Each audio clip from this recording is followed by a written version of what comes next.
Today we're going to look at the Vauxhall Corsa-e.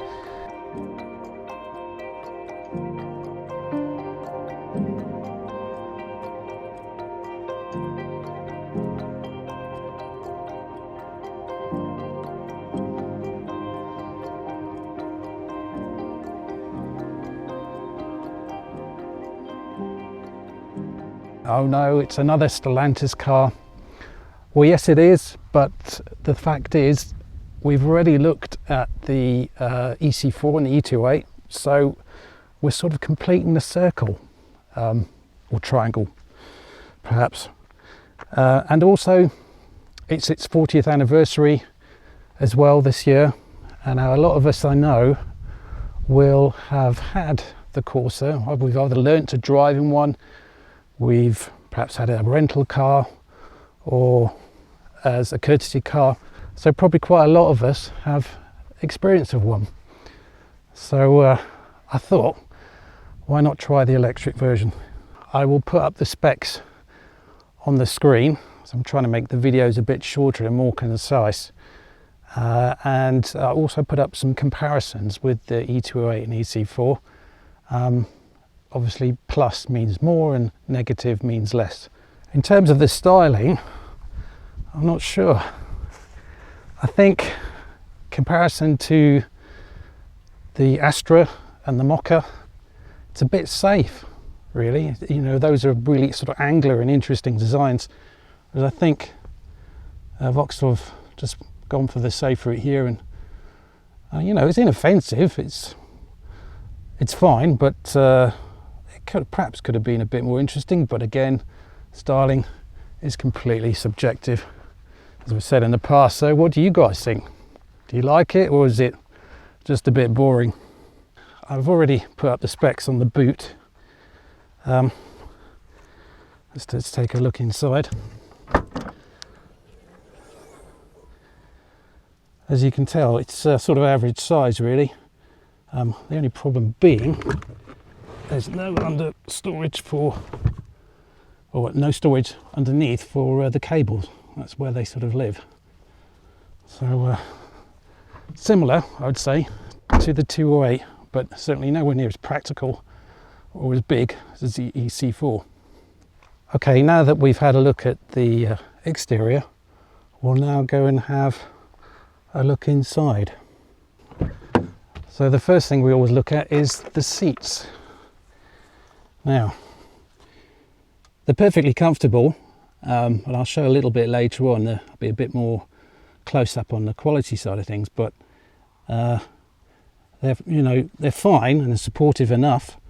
But the quality, if you compare it to the EC4, and I'll put up some footage of that, it's not the same. Perhaps even the E28.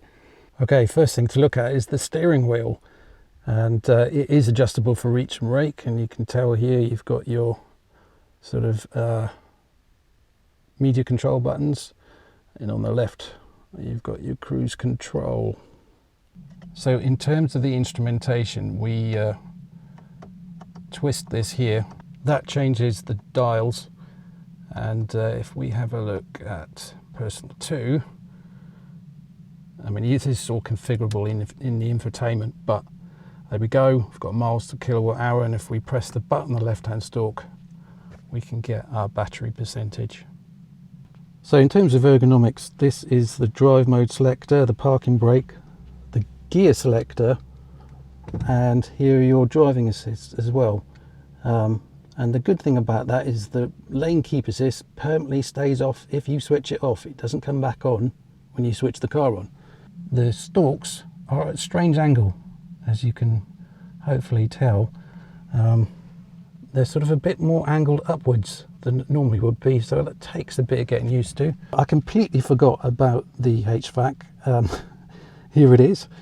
But also this USB port underneath. It's almost like they signed off on the design of the dashboard and completely forgot to put a USB port in and added it afterwards.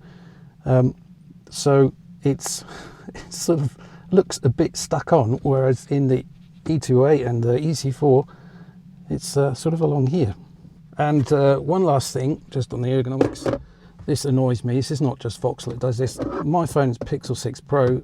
It's not exactly big, but it doesn't fit. Why can we not build storage for our phones to fit? In terms of the infotainment, it's obviously Android Auto and Apple CarPlay, and the OS is pretty much the same as the Peugeot and Citroën.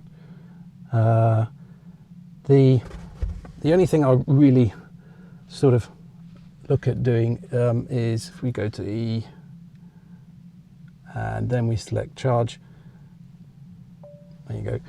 So we can only set a start timer, we don't have an end timer, and we can't set a percentage for when you want the battery to stop charging. So let's talk about storage quickly.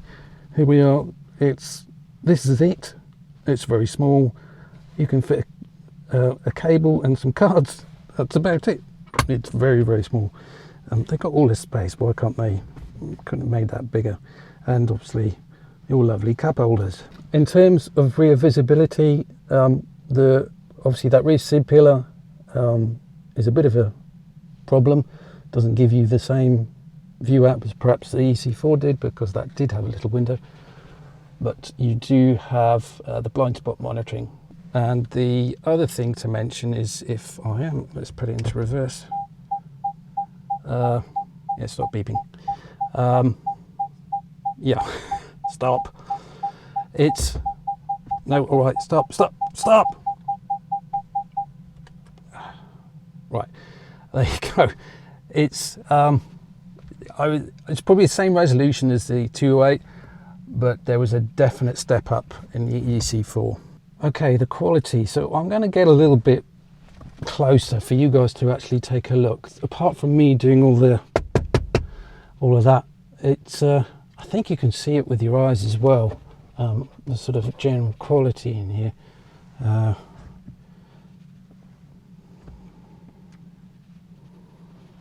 And center console, the seat, and the steering wheel, and all the tools over here. I don't think it's as plush as the EC4, and particularly I remember the 208 had some really nice cushioning there as well. This is a lot thinner. The last thing to do is have a look in the rear and see how much space someone of 6'2" or 188 centimeters has. As you can tell, not much. I've got, if I put my head up, about that much space. And the other annoying thing is no vents, no USB ports. So in terms of space, fine for kids, but you'll bet they'll be complaining about not being able to charge their devices. And again, in the back, same quality as the front, really. So not the best.